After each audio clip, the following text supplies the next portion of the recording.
मुंबईमधील अनधिकृत फेरीवाल्यांवर कारवाईचा बडगा उगारण्यात आलाय। चर्चगेट, दादर, अंधेरी आणि बोरिवलीमध्ये कारवाईवर भर देण्यात येतोय। मुंबई हायकोर्टाने पालिकेला फटकारलं आणि त्यानंतर लगेचच ही कारवाई सुरू झाली आहे। पालिकेच्या पथकाकडून मुंबईमधील अनधिकृत फेरीवाल्यांवर कारवाई होतीये। बातमी आपण पाहतोय मुंबईमध्ये।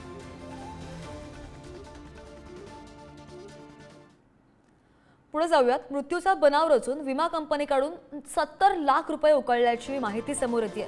डॉक्टरसह चौघांविरोधात फसवणुकीचा गुन्हा दाखल करण्यात आलाय आणि भाईंदरमधील राई गावामध्ये राहणाऱ्या कुटुंबाचा हा प्रताप आहे। बनावट मृत्यूचा दाखला बनवून 70 लाखांची फसवणूक करण्यात आली आहे। तर भाईंदर पोलिसांनी या संदर्भात एका डॉक्टरसह चौघांविरोधात गुन्हा दाखल केलाय। 4ही आरोपी अजूनही फरार आहेत, मात्र पोलिसांकडून तातडीचा शोध सुरू आहे।